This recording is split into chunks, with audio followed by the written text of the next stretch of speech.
This is Gary Atencio with CNTV, and today we're in Denver, Colorado. I'm here at Clean Tech Engineering, brand new for 2020. They're providing engineered solutions for the built environment, while actively and effectively keeping you healthy. I'm here with the founders. Guys, thanks so much for joining us here today. Let's start off a little bit about yourself, Bryce, first of all. Share with me how this vision got started. Why the need for this type of company? Yeah, so as we all know, COVID-19, it's on everybody's minds. You really can't get away from it. And what that's really brought into the forefront is the air that we breathe is incredibly important. It has bacteria, it has virus, it has pollen, it has literally everything. And so now people are actually questioning, whereas a few months ago they were just taking for granted the air that they breathe. And so what Mike and I have really done is to put together really conclusive solutions for and custom solutions for buildings, whether it's residential, commercial, taking into account indoor air quality as well as building efficiency. That is excellent. I mean, both of you guys were formally educated right here in Colorado. You yourself, you graduated summa cum laude from Colorado University. Everything from solar race boats to HVAC since back in '96. Share with me a little bit why you decided this was a good venture to jump into. Well, obviously, COVID got the conversation started, but really I've been concerned about indoor air quality and particularly energy savings for a long time. So, kind of the goal we have is sort of a clean energy, clean living sort of approach. We want to make sure that we're producing less carbon footprint, and we also want to make sure that people are breathing easier. And it actually has economic impact. When people are healthier, when people are more comfortable in spaces, there are direct studies that show like increased productivity, increased happiness, less turnover, those kinds of things. So it's something that that I personally have been looking into for a long time, and this sort of launched an avenue for the conversation to really become more front and center. Obviously, Bryce, a lot of your business models, I mean, they hinge on collaboration. I mean, about professionals coming together. Do you think this is something that we as Americans are going to be able to put our heads together and do something about? Yeah, in fact, we've often touted ourselves as a world leader and leading by example throughout history. So I feel like COVID has given us an opportunity to kind of like flash the flashlight this way and kind of look at ourselves. And I think this is a real opportunity to take some of the potential that I believe and many Americans believe we have to push forward. This interview takes place amidst a pandemic right now, not only local but worldwide. Basically, we as the public, we are quick to be aware that clean air is important. The environment that we work is important. We're no longer taking that for granted. It's no longer an afterthought, but a forethought. And do you think this is going to get the conversation started and make people realize there are options out there? We think it is, but that's why we're also trying to offer this in tandem with energy-saving packages, because ultimately what we would like to do is these things go together. Usually when you're talking about indoor air quality, you're talking about more blower use and whatever your functional equipment is that's providing your heating and cooling. So in tandem with it, we're actually trying to drop the energy below what you'd already be saving. So there's some help to get down this path. But in general, we feel that this has truly put a spotlight on how quickly things can spiral out of control if people aren't focusing on their indoor air quality.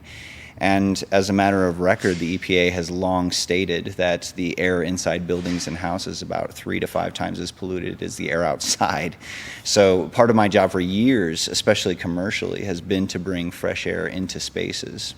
That is interesting. I mean, we're all learning quickly that there's reactive approaches and proactive approaches we can all take. Reactively, we can isolate ourselves, we can social distance.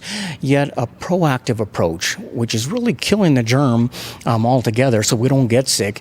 Do you think that is going to be the conversation of the future and really the ultimate solution? I really think it is. It's one of the easier ways in order to treat the air that we breathe in day out. Now, UVC light has been proven to kill viruses, bacteria, mold, allergies. So, some of these viruses, COVID, maybe we get a vaccine, hopefully, pretty soon on with that. But then fall comes, we've got influenza. People have allergies. So COVID started the conversation for this, but these indoor air quality things have been around for decades, longer than that, and they're going to keep being around. I mean, not only is the public out there learning quickly on how to protect ourselves, but even professionals. I mean, they're looking beyond the liquid disinfectant now. They're seeing ways that are not so common. One of those is light. Is this something that do you think is being more accepted in the professional circle? I'd say in the professional circle, it's been a concern for a while. I mean, a lot of your conversations with professionals are a business-to-business conversation. So it's like, well, they need to see how this affects their bottom line. So that's where a lot of this concern comes in. But there are direct benefits that have been studied. They're just hard to quantify. So if you can come to a business and you can say, hey, if you do this thing, you're going to get better attendance and you're going to get better productivity, and so you're actually going to see a boost in your business sales or your business operation or your efficiency. That's one thing to say that. It's another thing to be able to quantify it. That is interesting. Let's try to educate the viewer a little bit here on we're talking about light. Not just light, but UV light. What are the three types of UV light that people are used to or that they need some education on?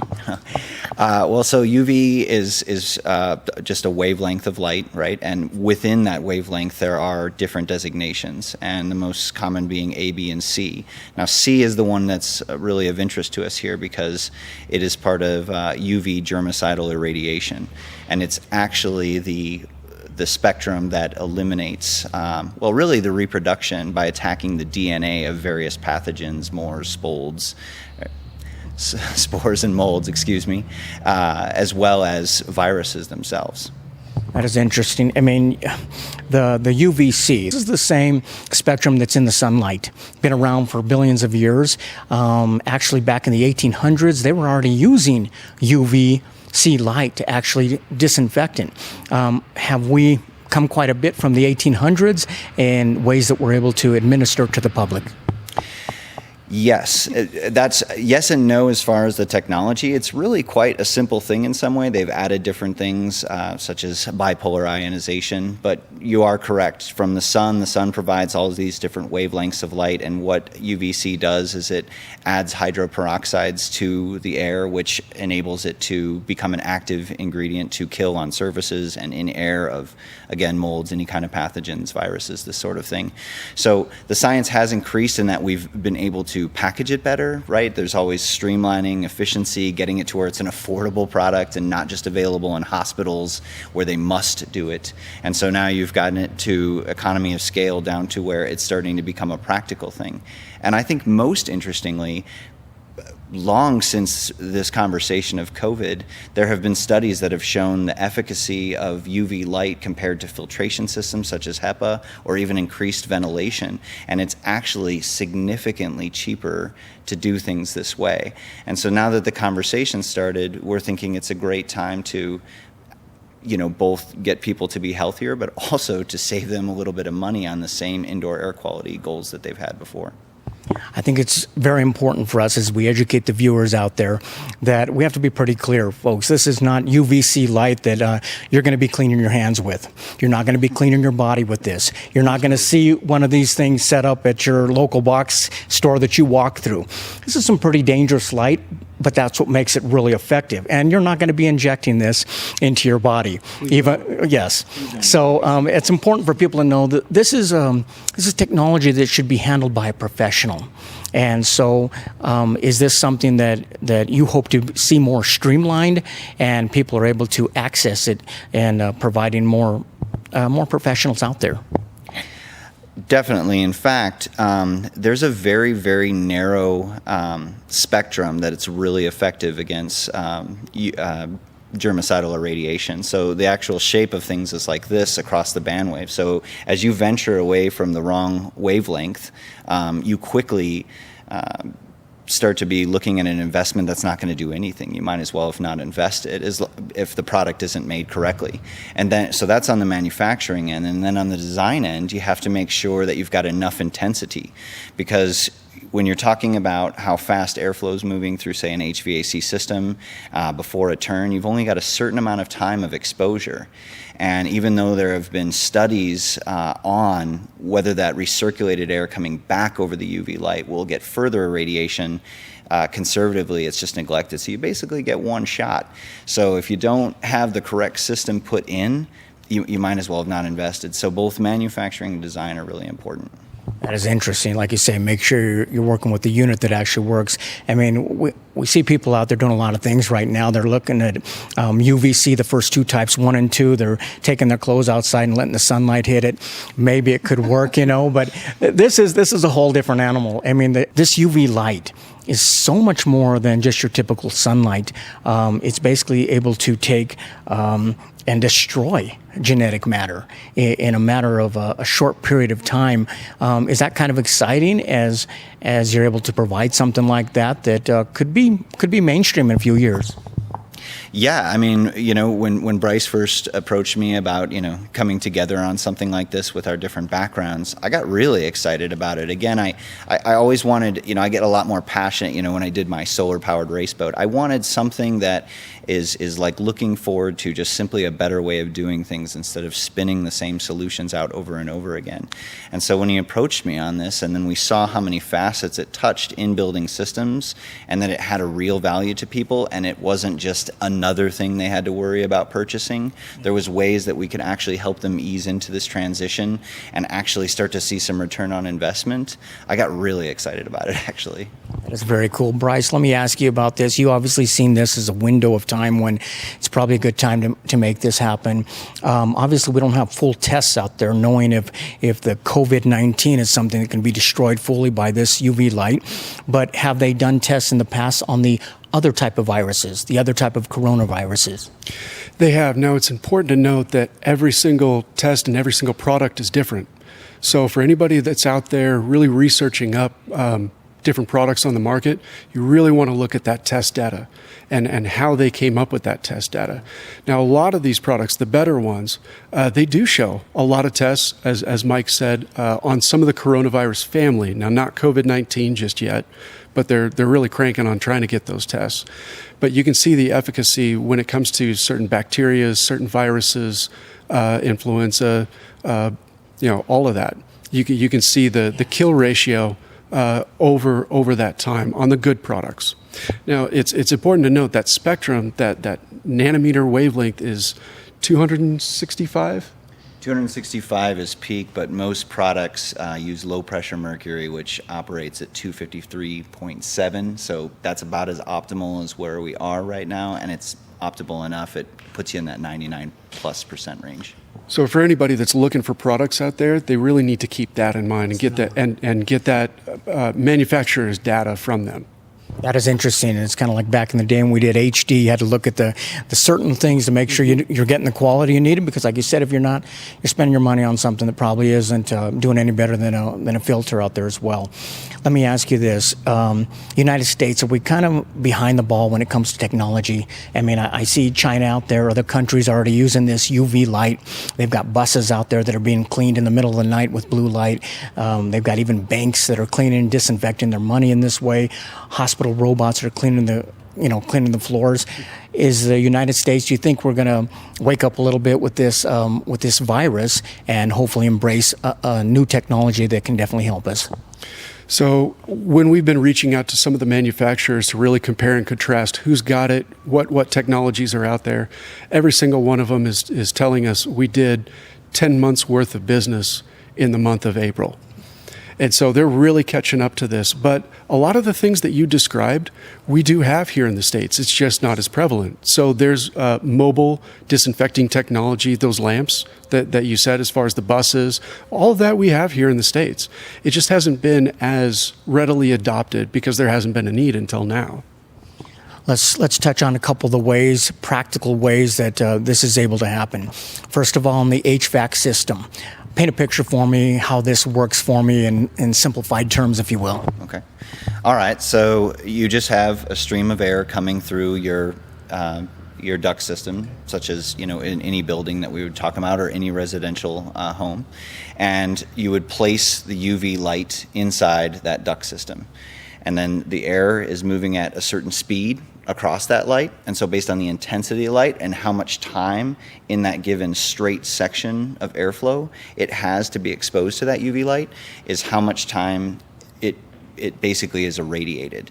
And that is what is referred to as the dose. And the dose, just like in any medical situation, if you've got any ailment, you need a certain dose, right, from the doctor to get you better. Same thing here. Each pathogen, each virus needs a different dose. And so you try to set the intensity where it will kill just even the most stubborn or the most ornery of viruses or pathogens as they float over. So essentially, you just expose the airstream to UV light. That is interesting. I mean, not only you want to make sure you get a unit that has the correct density of light, the wavelength of light, but I would imagine it has to be some pretty amazing motors as well. And we're not talking about an AC that kicks on sometimes or maybe off sometimes. I would imagine the key to this being effective is circulation, making sure that it's constantly going. Is that important for you when you're out there working with manufacturers to get this done? It's absolutely critical. In fact, in commercial, you must run your blower during business hours by code. That's been around for a long time, and that's to keep the fresh air coming in the building. Residential, it is not required, although it's starting to become required in certain states. However, whenever we've put in IQ products, because obviously we've put in IAQ products, and forgive me, that stands for indoor air quality.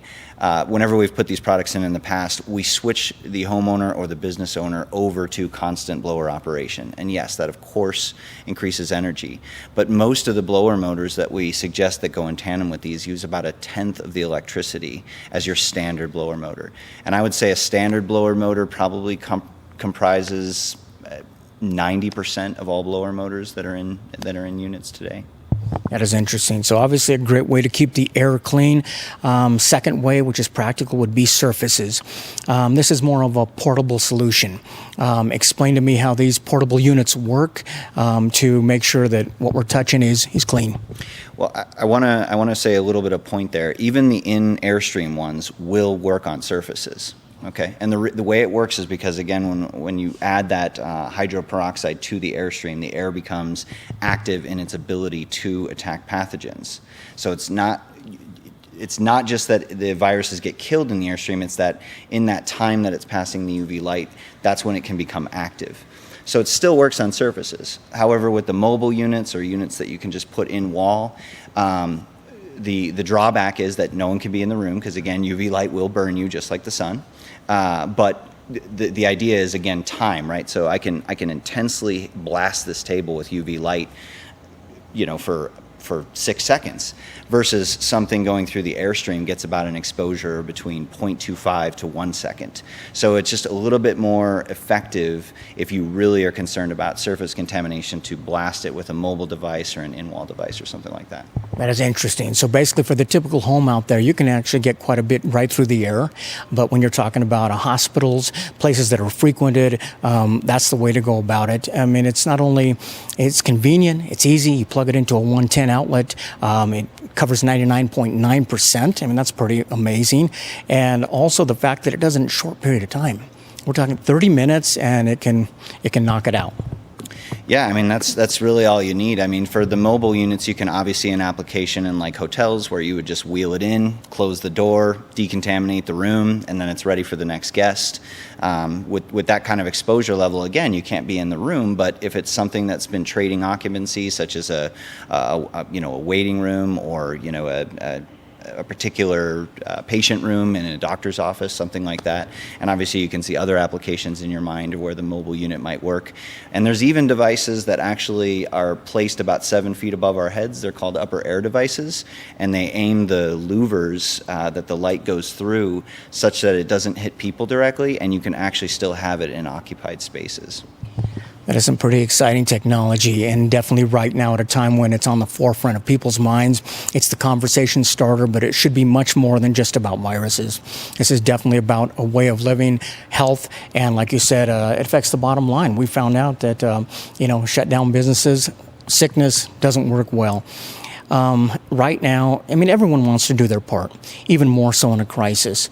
We all want to do our part. Is this look like something that's going to be rewarding for you as you're kind of taking a proactive approach here? Well, I think both Mike and I really enjoy looking at problems and then figuring out solutions. And this is one of those where you can solve many different solutions for it. It's the energy efficiency, it's the indoor air quality, it's getting people back to work safely. So that in a construction setting where we get to solve these kind of complex problems is really rewarding. So my answer to that would be one of the reasons I enjoy the symbiotic nature of my relationship as a co-founder with Bryce is the fact that we both started businesses in the past that focused on a similar business model, which was put the product first, put the result for the client, whatever it is you're trying to do, put that as the number one goal, and then we both found that success easily followed that. So we never really focused on what the success looked like for the business, where it was going, how well it was going to do. We focused more on how well can we do for this client, and then the next, and then the next. And then we found we just didn't have to worry about all that other stuff. That is excellent. Viewers, let's take a look at the bottom of the screen right there. Hopefully we've educated out there on definitely a solution that we should be looking at, not only today, but in the future. Check out their website there. On the website, you can learn, obviously, more ways, practical ways that you can put this in your home, not only for residential, but for commercial applications. If you've got a typical home out there, it's amazing what the UV light can provide for you in the way of cleaning your air, but at the same time, actually anywhere that air is touching. If it's a commercial application, you've got a lot of people there, even hospitals or whatnot. Obviously, the portable solution on top of an HVAC is something that you can look at as well. Check out their website there. Obviously, they're going to have some links on there going to different studies and tests that have been available. But honestly, it's pretty exciting when you have something like this that can knock out and really decimate germs to that degree. Once again, that is Clean Tech Engineering, located right here in Denver, Colorado. This is Gary Atencio with CNTV. And if you don't know, now you know.